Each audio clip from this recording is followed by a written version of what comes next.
Welcome to Blind Shovel, an arts and music podcast. Today I had the pleasure of speaking with Mike Haldeman, sound sculptor and otherworldly guitarist. Hope you enjoy.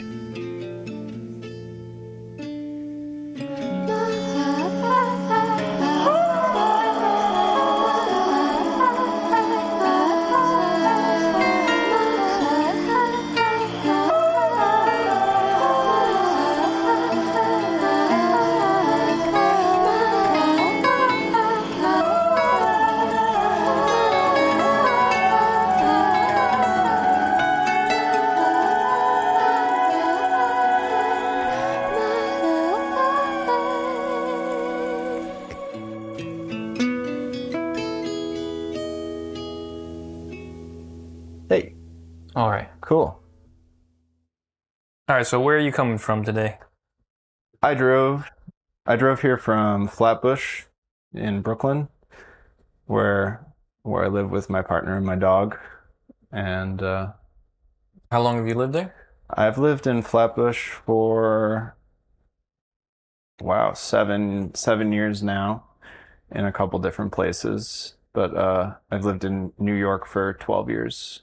But part of that was school, and then shortly after finishing school, moved to the neighborhood where I live now.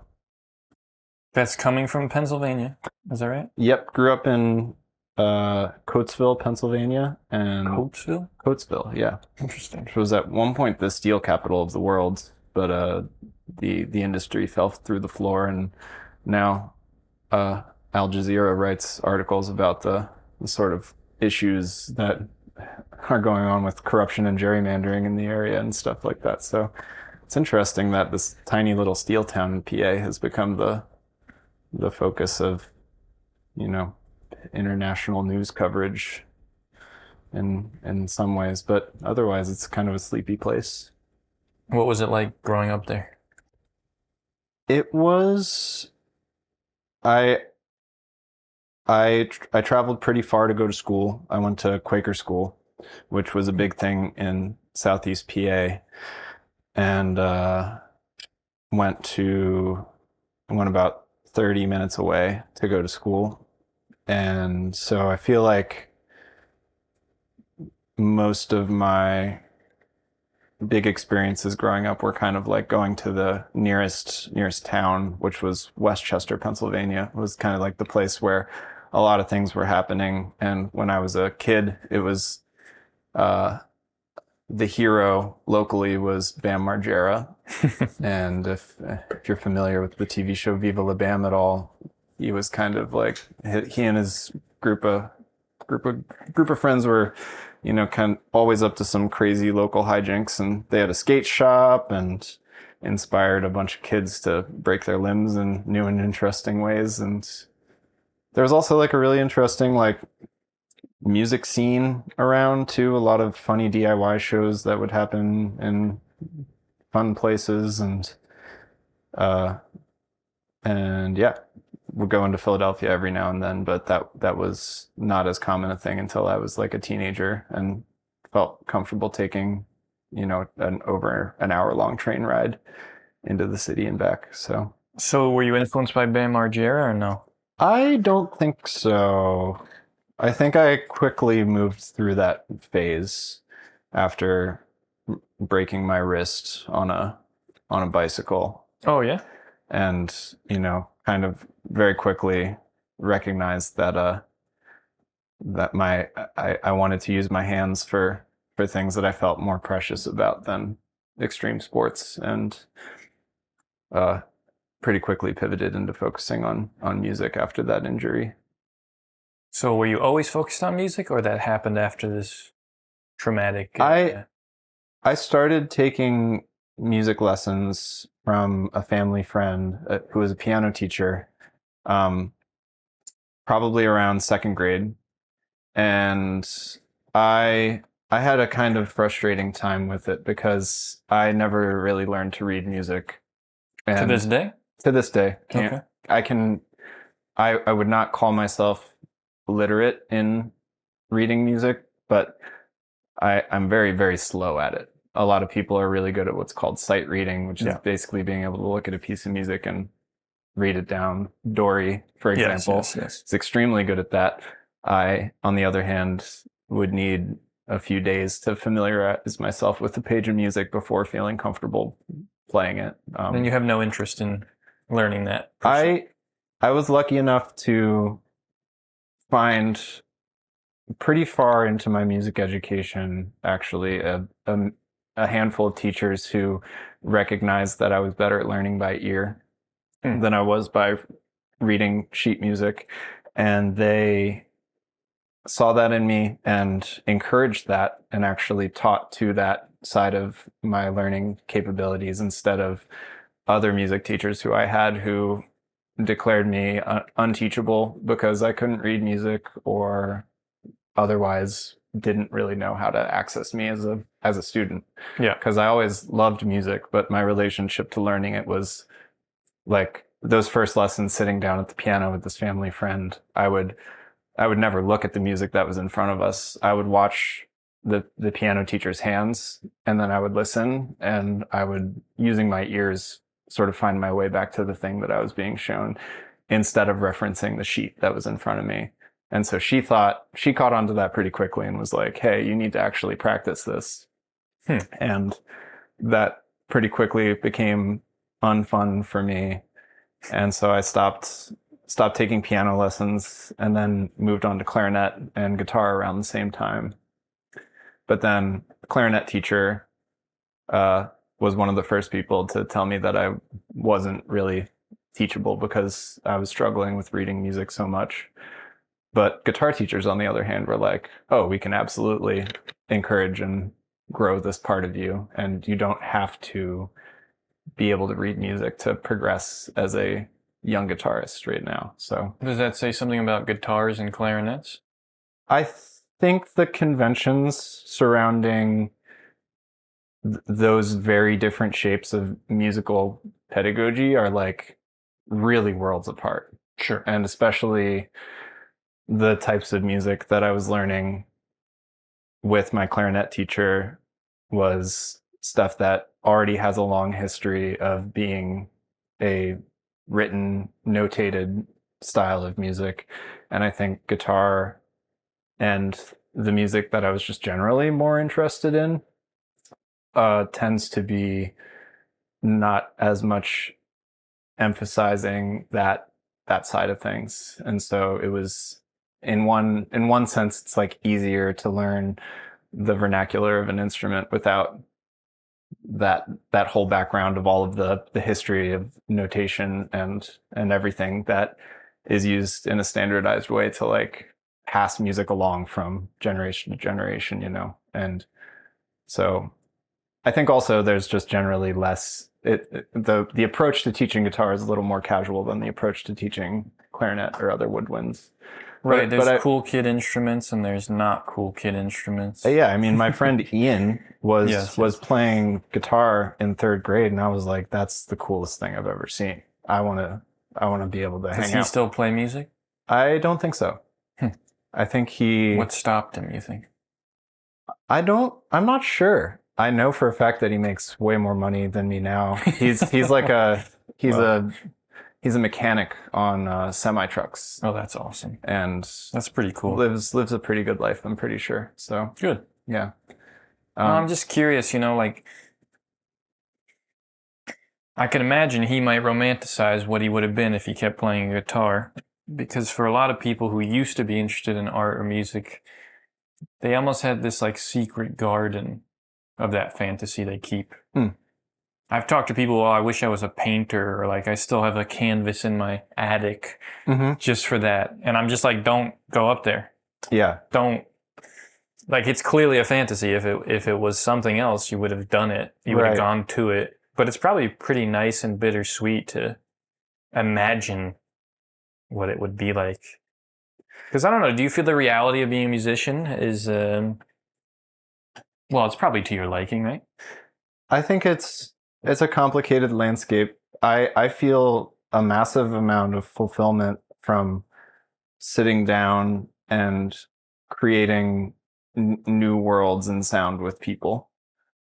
whether it's improvising or writing music or sitting down and writing music to a prompt or to a film or to any kind of visual or something like that. That to me is a really stimulating practice, especially when it's with sensitive and generous collaborators.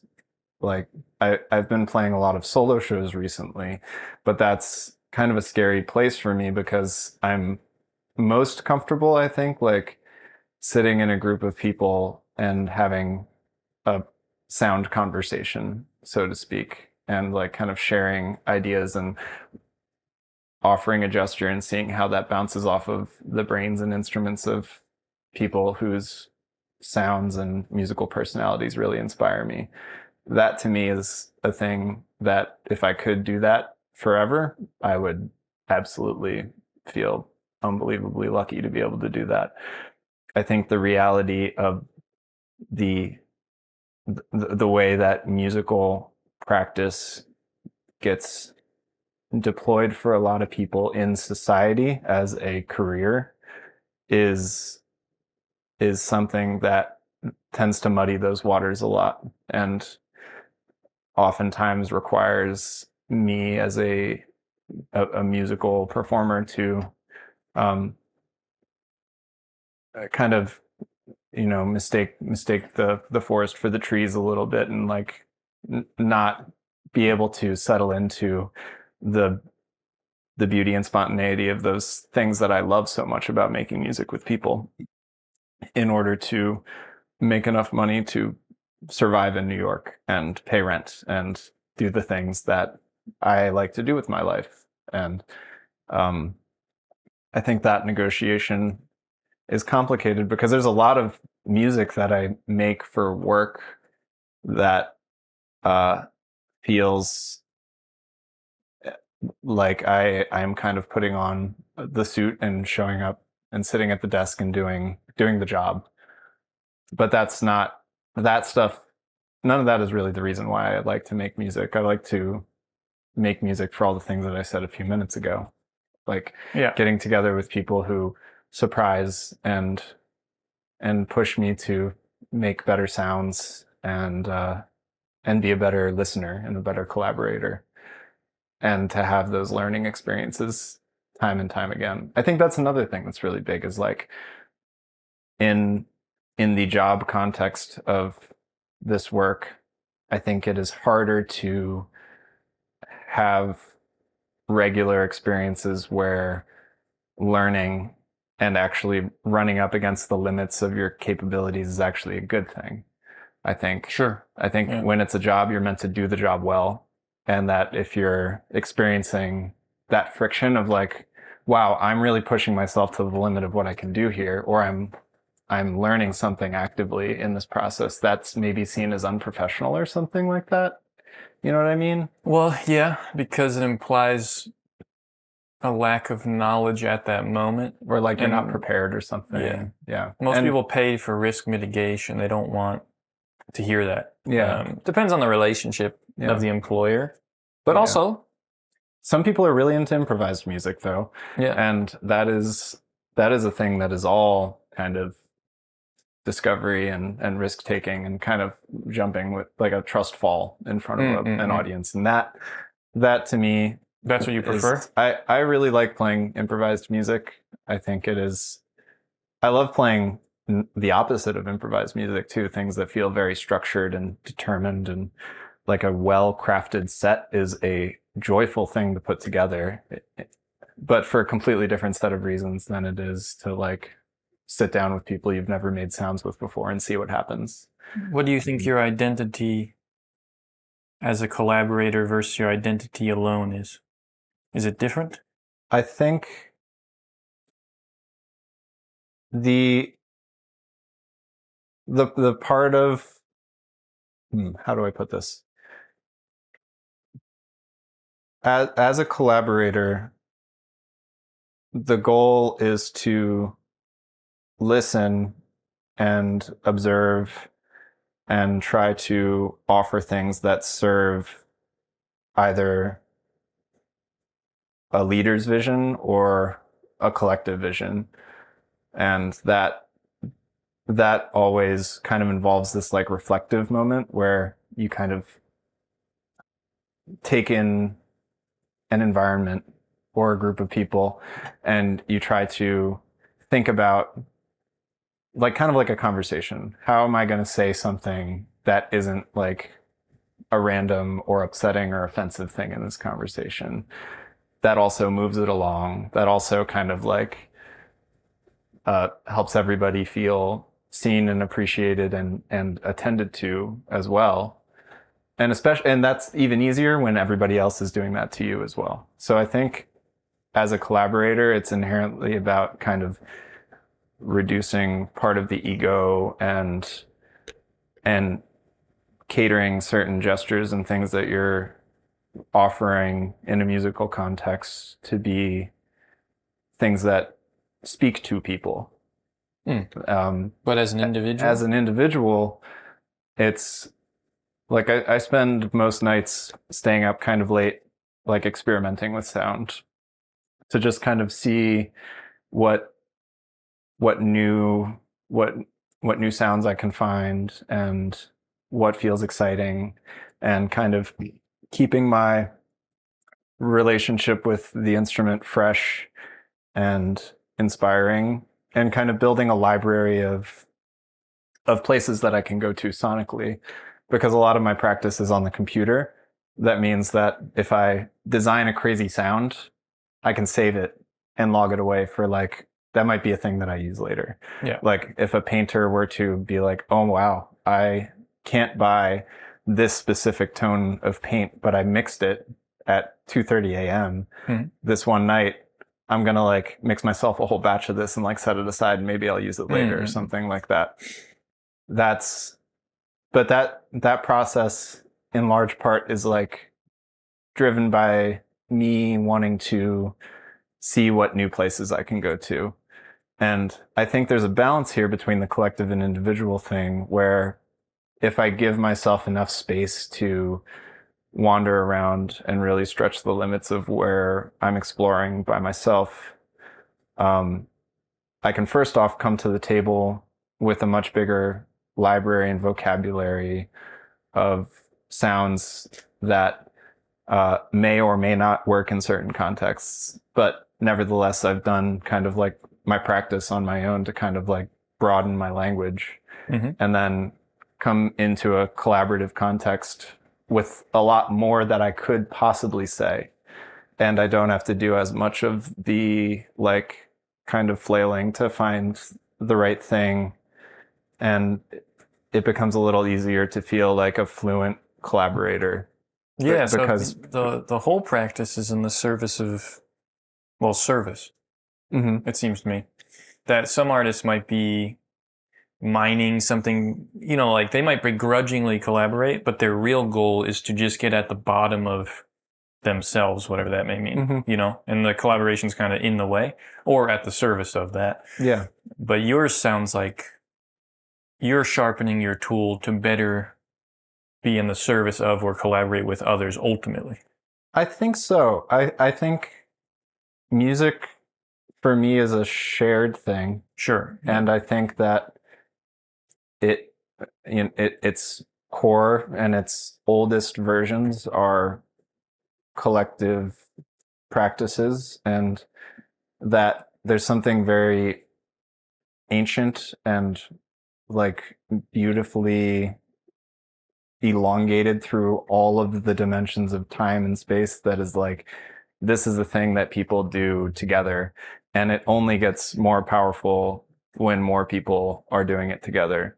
And I think also in a time where so much, and since I'm a computer musician, a lot of computer music has become like a really solitary, lonely practice where people kind of like burrow into their laptop by themselves and, you know, still make beautiful things. Sure. But I feel like the trade-off for a lot of people intuit with electronic music is like, that's a solitary, isolating type of direction to go.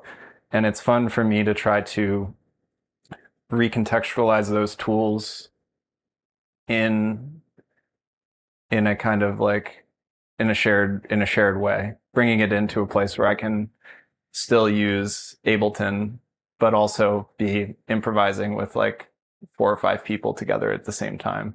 That to me feels exciting and kind of like reorienting this thing that I think has put a lot of pressure on people to isolate in their creative processes.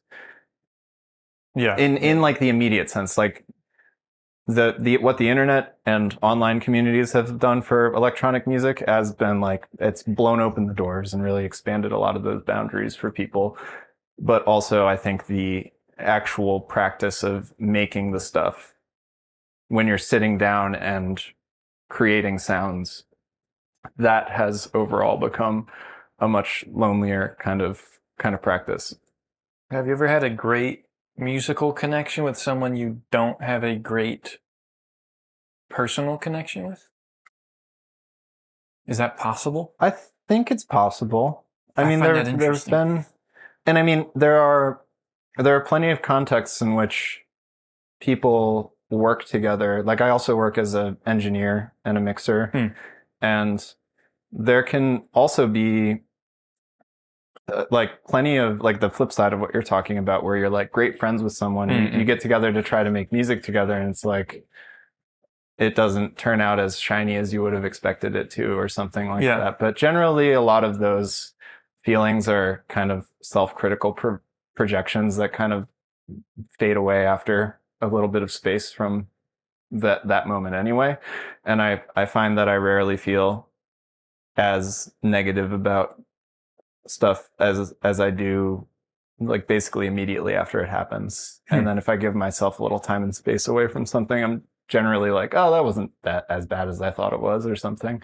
But I'm also my own worst critic, mostly because of a lot of things that music teachers told me when I was really young to of implant a bunch of ideas in my head about not being good enough or something. So a lot of those voices are kind of constantly whirling around in there. But to answer your first question, I do think it is possible to have to make great music with people who you maybe I don't know about making great music with people who you have an actively bad relationship with. Yeah. But with people with whom the relationship hasn't really had the space to grow or develop, that can be a really exciting like context, I think. Like I love getting together and playing with people who I've just met, or people who I'm getting to know, and like making music together is like part of the process of like learning about each other, and also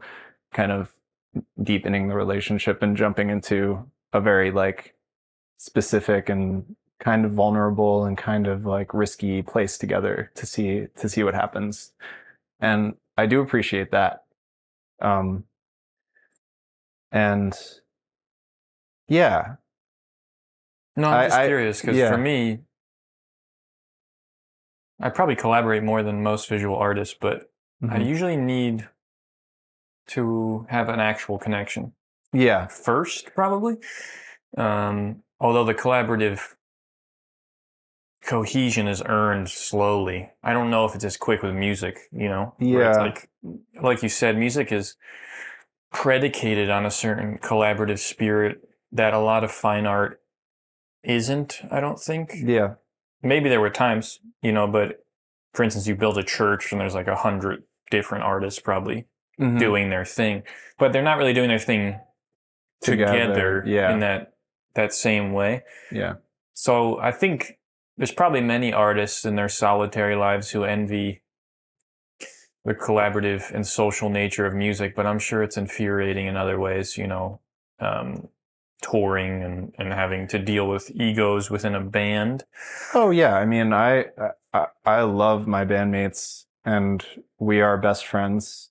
We have been best friends for over a decade, and many different twists and turns and ups and downs, and I know all of the sides of these people, and especially once you travel with folks and commit to making records together and like trying to form a unified voice in a musical offering or something like that, you really have to pour all your brains into the oatmeal together and see kind of like how it all separates, you know?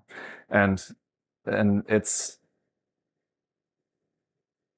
I love getting that deep with people, but it also can't really happen with everybody, you know? There's kind of an emotional limit to how deep you can go with folks as collaborators, I think. And like, I'm really lucky to have best friends who I get to make albums with and who I get to tour with. And I think if my relationships were that deep with every single person I ever made music with, Yeah. I don't know where I would have the mental energy left to like take care of myself or like remember to pay my bills or like love my dog or something like that, and like be a good partner and like and good family member and all these things that are like, you know, part like the personal life dimensions that are outside of like all of the ways in which you invest yourself creatively into all of those relationships. So does improv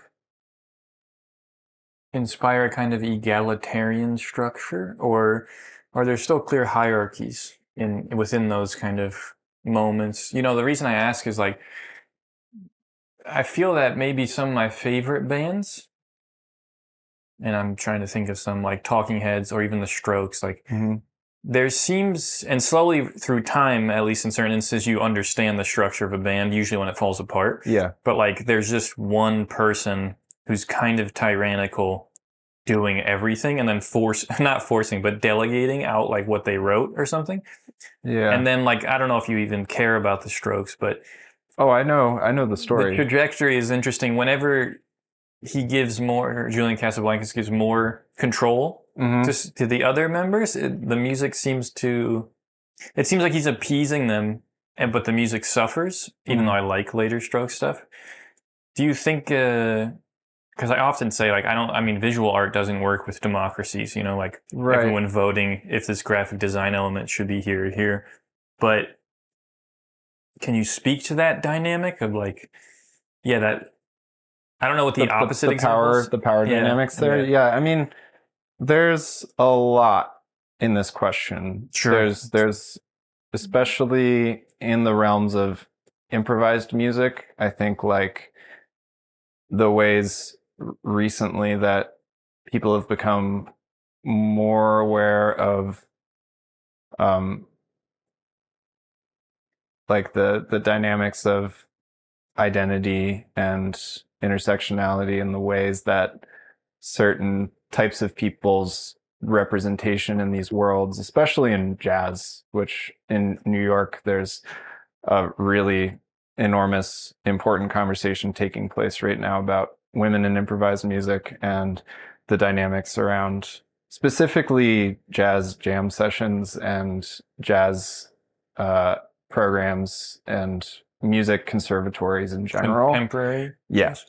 And how a lot of the power dynamics in those environments are really, really messed up. And so people who are tuned into those conversations are making themselves more aware of who tends to take up more space in certain spaces and musically and just like as a like the power that society endows certain people with, and like that's one whole dimension of this that's really, really deep, and I don't know if I have the time to really go into all of that, but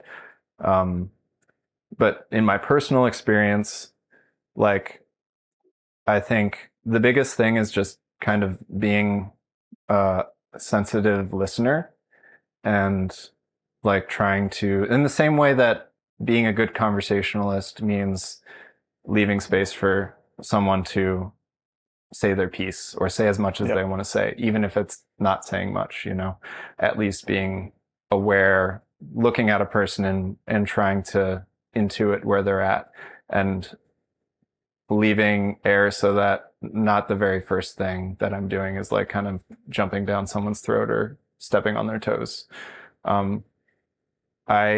Especially me as someone who kind of loves big, like kind of stark musical gestures. A thing that I've had to learn recently as an improviser and a collaborator is to kind of like reel those back a little bit, because some of those sounds and some of those gestures can take up a lot of space. And it means that it doesn't leave a lot of room for other people to say what they would want. And that is something I've been working on. And especially because I love to try to make the guitar sound as unfamiliar as possible.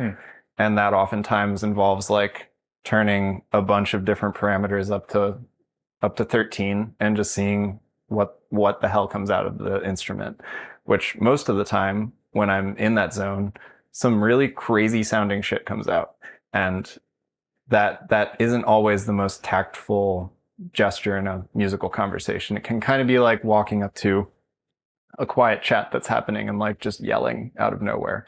And, you know, in some environments that might be welcomed, but in a lot of spaces that can kind of be an overwhelming shape of things to introduce into a context. So that's at least my personal piece about that. And I think like there are hierarchies that also emerge due to people's strengths and predilections. Yeah. In collaborative contexts, like someone who is a percussionist is going to inherently care more about like certain types of rhythm, or if you're playing with a group where there's a drummer and a bassist, there's going to be a specific connection between the drums and the bass that doesn't extend to the rest of the group. Right. And there's going to be these kind of like an array of different relationships that extend throughout the room, that I might be listening to a drummer in a certain way that no one else in the room is, or I might be listening to a trombonist in a way that the drummer isn't listening to them that way, or something like that. So there are all of these different modes to kind of like try to switch through in order to like try to hear and respond to the things that are being articulated together. And I think what gets really fun is if you're really on the same page with people, you can really play with those power dynamics a lot. And you can really trust someone to kind of blast off into a really confident and clear direction. And you can kind of like pop your toe line onto that and like water ski behind them for a little bit. And then they can slingshot you in front. And then you're the one who's kind of like leading the direction. And like that to me is the most exciting place, where there's like, where everybody can intuit together when they're going to like take charge and when they're going to like cede responsibility to other people. And it doesn't have to be like necessarily like, hey, I want you to lead now, but it's kind of implied. Yeah. And people know when to step up and take charge in that sort of way. You know, I don't know a lot about jazz, but it strikes me as... I don't know much about jazz. You don't either? No. No, but it's interesting to me as you describe it, like, and the nature of jazz, and then the fact that there's these jazz musicians that are like giants, you know, like planets, and seem from little I've seen of, because I like watching videos of just like jazz musicians looking at each other. Mm-hmm. You know, there's like some real egos at play, if not some of the biggest. Oh yeah. And it's very interesting to consider these little, I think of them as like little governments or something. Each band's like, they're little companies, I guess. Yeah.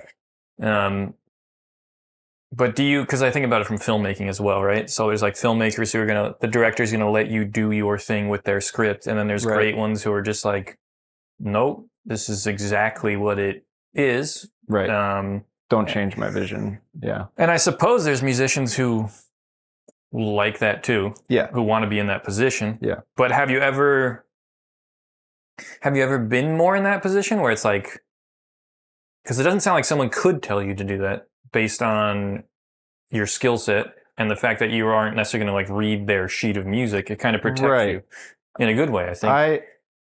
For a while, years ago, most work that I would get as a guitar player in New York City was to kind of put on the costume of guitar player and do all the things that are typically expected of guitar players to do.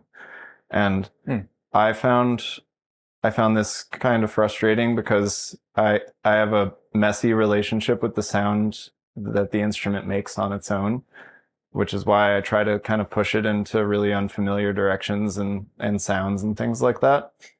And so when someone would hire me to be a guitarist for like a New Year's party, Oh yeah. and I would have to show up and learn a book of 75 top 40 songs and kind of do the top 40 guitarist thing. Yeah. That felt very much like putting on a Halloween costume in a not fun sort of way. Sure. And it also clarifies something for me. You can do that easily. Not that easily. Not as easily anymore. At that point, it wasn't terribly difficult, but it wasn't pleasant. Okay. It felt like trying to do something that didn't feel real or authentic or exciting to me. And more recently, I think especially once I've started doing solo performances and people have been able to see more regularly what I kind of do when I'm left to my own devices, that has led to a really exciting chain reaction where people have been asking me way more often to just come into a context and do whatever I want to do. And I feel really, really lucky to be in that position. There were many years of it not being like that. So I'm also like really happy to be in this newer shape of things, because I think if the foundations of my career were built on the type of work that I was doing years ago, I would not be a very happy musician right now. I would feel like it's hard for me to be being asked to make sounds that don't feel honest all the time would be hard to do. And now a lot of the work feels really open-ended and kind of like, I love what you do whatever you want here.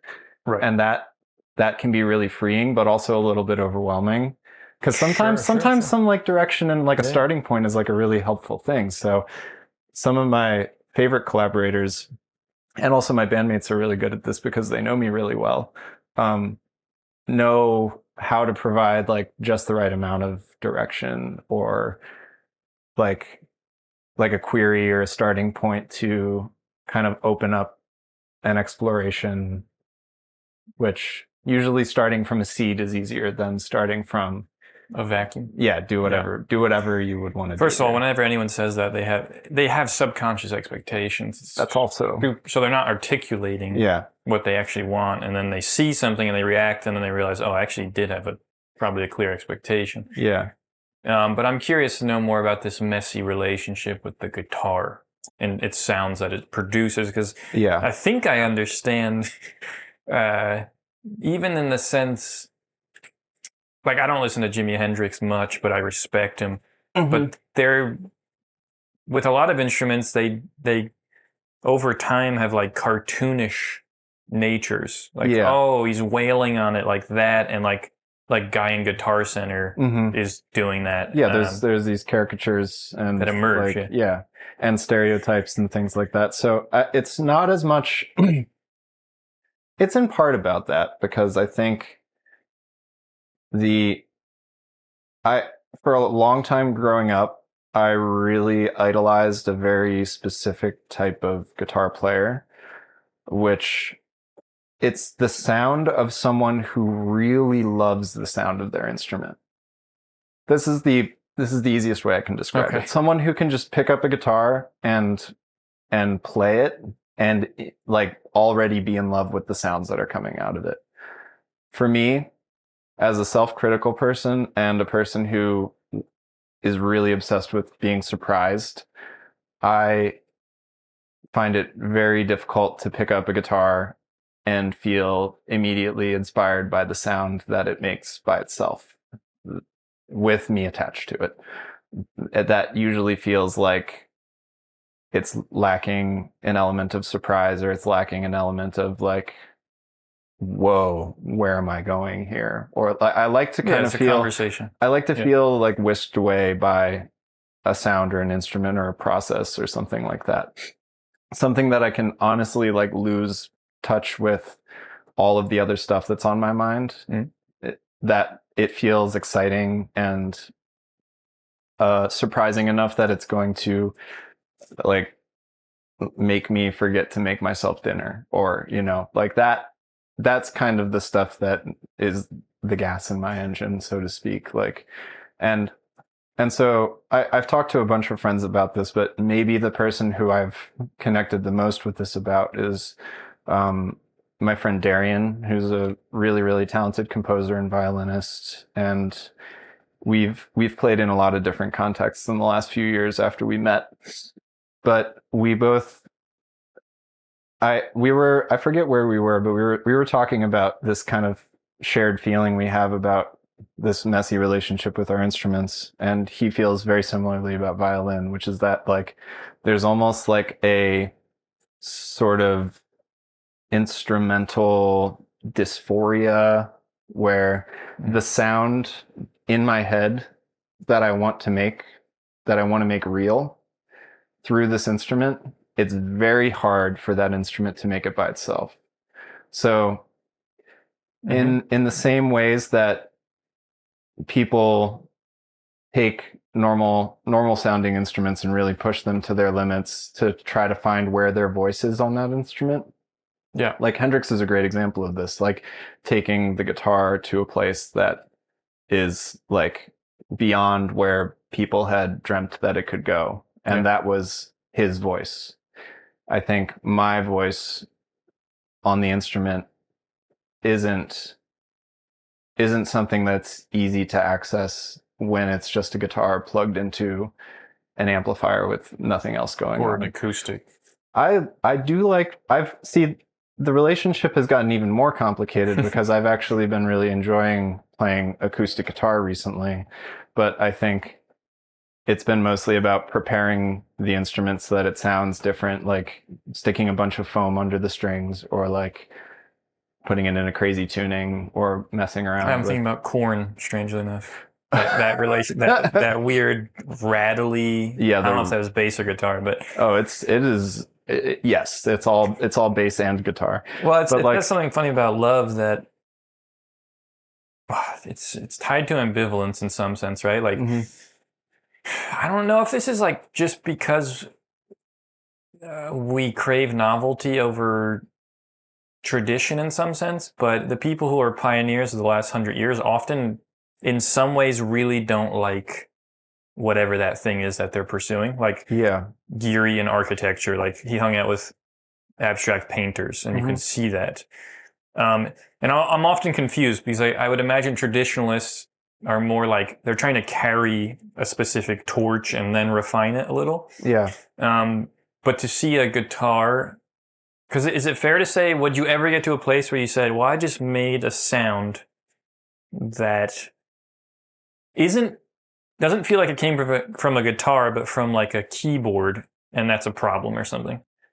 I think for me, it's exciting because there's like an element of translation happening there. And I think what happens when you force something through a filter or a process of translation to make it into something else, that transformation, a lot gets lost and a lot gets added.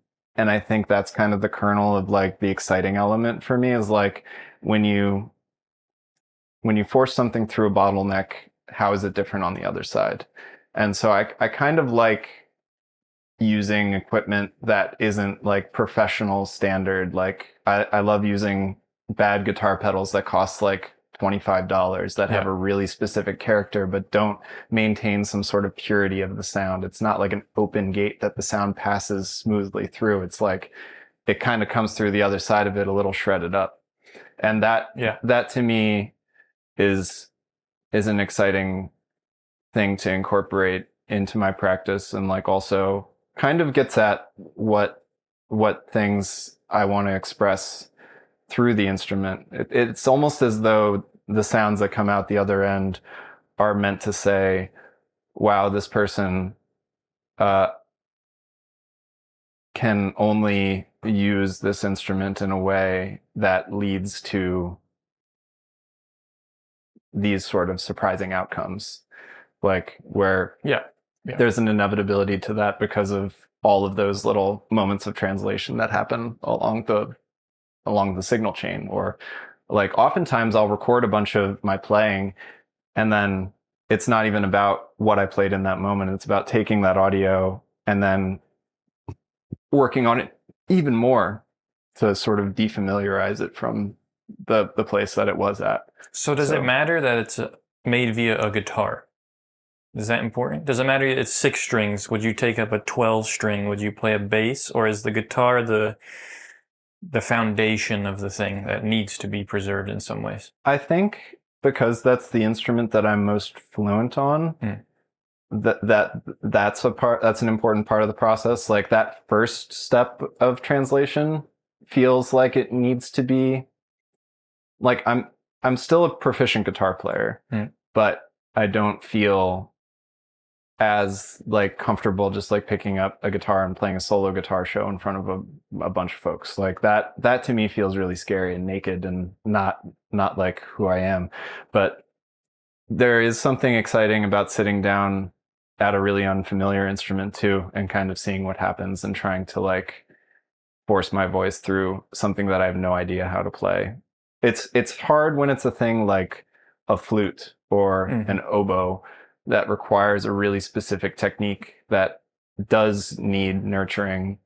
But also, I think like some of my favorite music is made by people who have like non-standard relationships with their instruments from a pedagogical perspective. Sure. Like are not experts.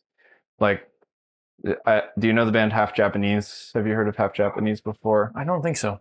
It is some of my favorite music ever, and it is made by people who, for all intents and purposes, like from a academic perspective, have no idea what's going on with their instruments, but from the perspective of someone who like loves what they're doing, they're extremely fluent despite having no formal training, and pick up a guitar and make extremely compelling sounds regardless of whether they know what the names of the notes are on the fretboard or even have the guitar in a consistent tuning from show to show or things like that.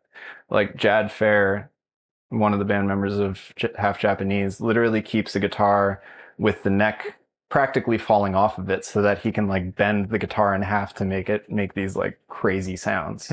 And so I don't think it is always about using the thing that you're best at, but I think for me personally, where I'm at right now is that guitar is the way that it's the fastest way for me to get from the idea in my head to sound in the world. And so that's kind of the main color palette right now that I pull from. But I assume throughout your whole life, the guitar is pretty consistent. It's the thing that attracted you initially? Yes. As a child? Yeah, I mean, piano was first, and then recorder, and then guitar and clarinet around the same time. And then clarinet was put down for about 10 years, and then I picked it up again a couple of years ago. So. Was your identity as a child a musician? No. Not at all? I don't think I decided that I wanted to do music for life until I was maybe 17 or 18 years old. I do find that this is common with people who make more unique art in some sense. They're less hung up on these Well, I call it the drawer's hang up. Like if you drew when you were like 3 and everyone's like, you're really good at that, you tend to have, and this is not a bad thing per se, you tend to have expectations about how well you can draw. Yes. And less so than making a compelling image. And some people get caught up in that their whole life. So they're just trying to draw well and they probably make bad images. But people who start looking at art or music more seriously in high school probably have a more conceptual, because they have a developed relationship to it mentally. It's just a different time period in your life. And so they're very different approaches, but I am interested in when people get attached to the identity, because it usually has a different repercussions in respect to what they seek to do with it. I think I fell in love with music around the time that I decided that I wasn't going to music school. I think the most loving thing I did for myself as a musician today was decide to not go to music school. I think those decisions wouldn't have happened together if I mean, I may have made the decision to go to music school, and I think even if that had been confidently made, there would be a kind of embedded questioning in that decision, which is like, well, I could still flunk out of music school. And then what does that mean for, am I a failed musician? Yeah, is that over? Point? Like all the neuroses as like a teenager thinking about wanting to have a career in that. But you did go to school. I did go to school. I was in a program at NYU called Gallatin that is like a design your own major sort of program. It's a design your own major. Yeah, so if there was a question I was trying to answer throughout college, it is, what are we talking about when we're talking about creativity? Which you mean, because the word is very extremely vague and historically many different meanings and a lot of different it's a big onion, and the onion only got bigger in college. I left with more questions than answers. So, but I had a lot of fun. I really loved school, and like I was a teacher's pet in high school, and like had a lot of good friends who were professors as like a high school student, and loved my college professors. And there was a while where I thought I might go to grad school and kind of stay in that world for a while. But I wound up meeting my best friends, who are also my bandmates, when I was a sophomore, and they kind of quickly whisked me into a lot of musical situations that slowly like made it a major priority in my life to do that.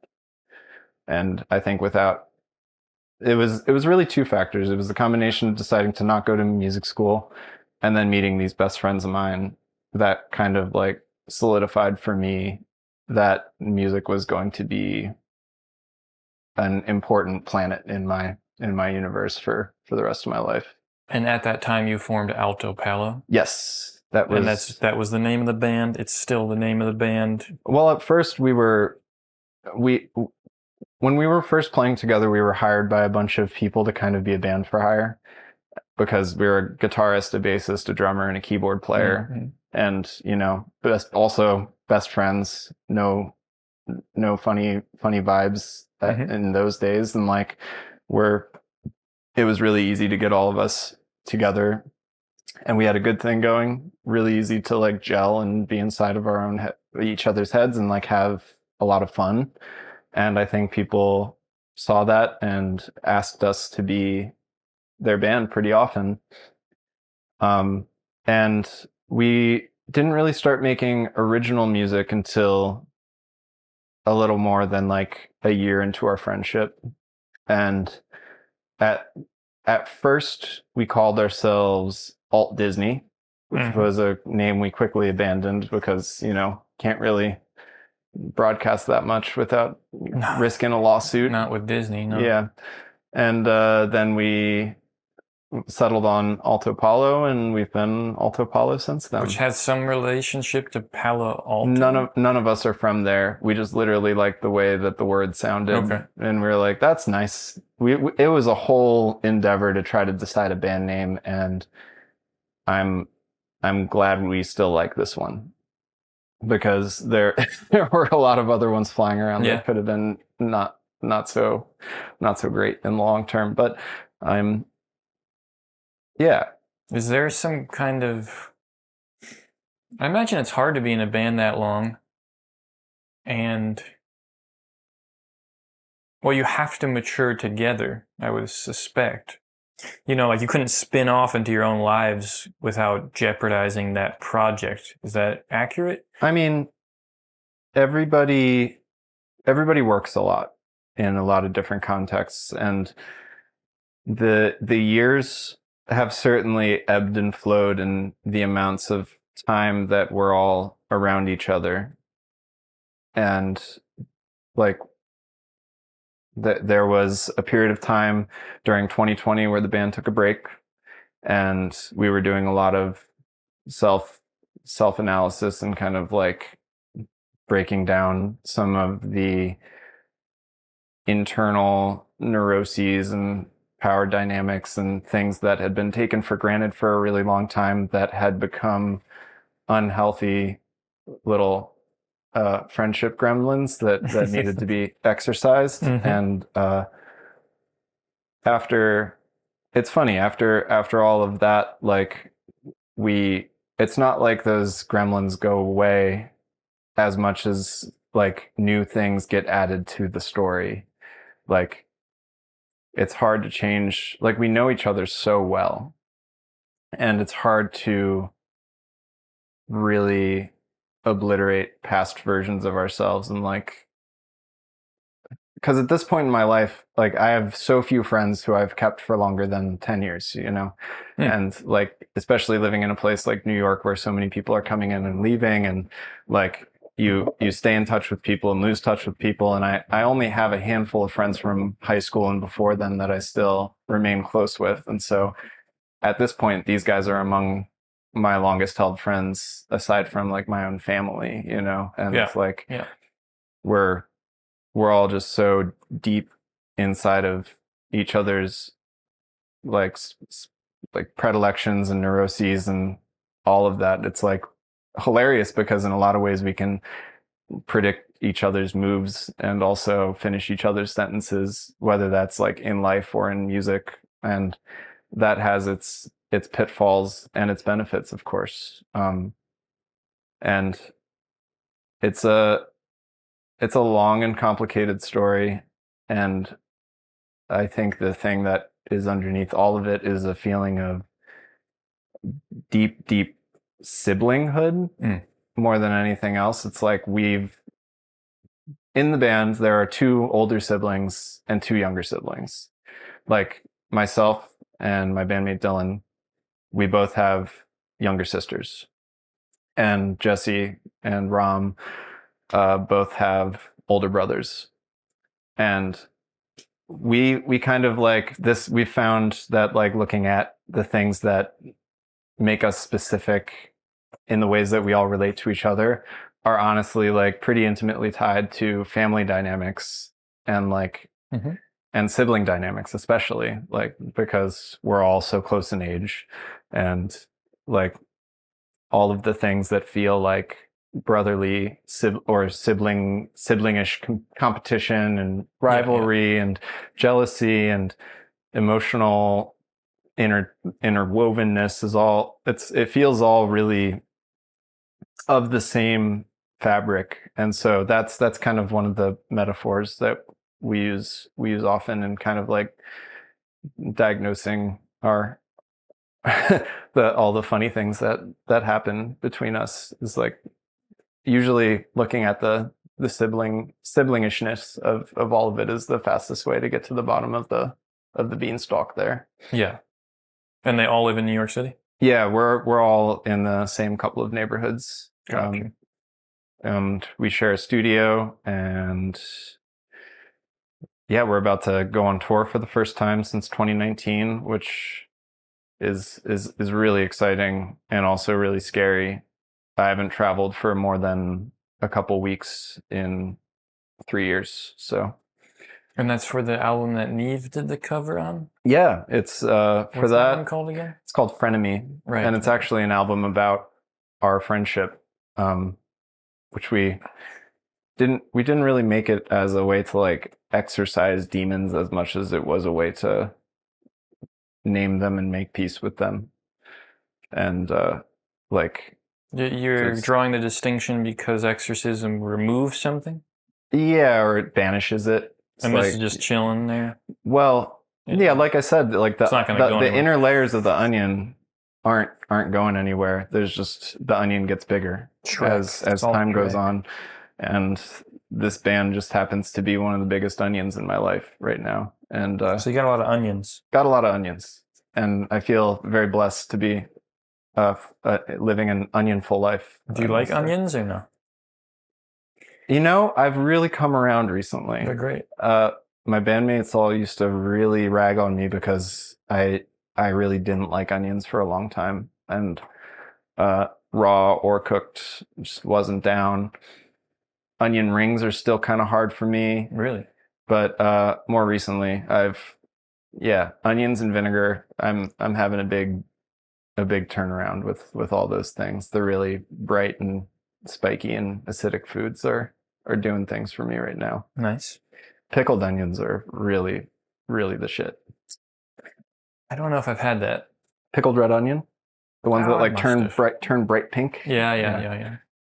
Is it hard to have clear objectives and goals for a whole band when you're looking forward here? Because like, how many albums do you have now? We have 4 or 5. It kind of depends on how you count them. Okay. How many car commercials have you done? 0. No, I'm just joking about the metrics of success. Our greatest metric success is being on the Spotify Mellow Mood playlist, which is Was that helpful? It's definitely helpful. It's where all of our monthly listeners come from. Right, that's cool. And otherwise, if we weren't on that playlist, we would be in the metrics department, a much smaller band. But you know, we're still big in our hearts. That's the reality of things. But yeah, the long-term goals dimension of stuff is definitely a complex negotiation, because I think we all have different ideas of what a healthy and sustainable creative life looks like. And not to say that they don't overlap, but the Venn diagram is pretty vast.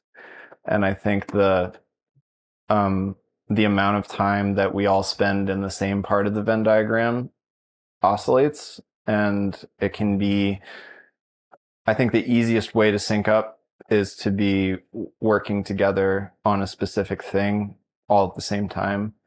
I think the times that it gets really flaily is like an album gets finished and then we turn it over to all of the other mechanical processes that lead to it showing up on Spotify or wherever. Sure. And that can take anywhere between like 6 months and a year for it to actually come out. And that period of time, while you're waiting for the music to come out, and it's like you're kind of sizing up how it's performing when each single is released, is that can be particularly rough for keeping everybody's like, I'm sure, head on the same level.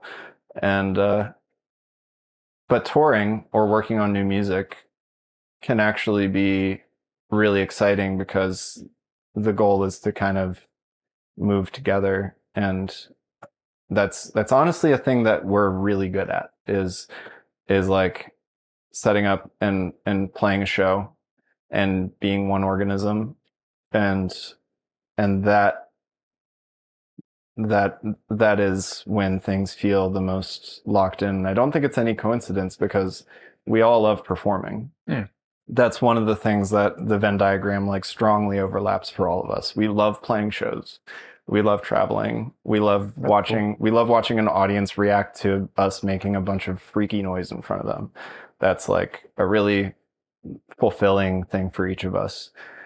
And so that tends to be the part of working together that feels the most like flying.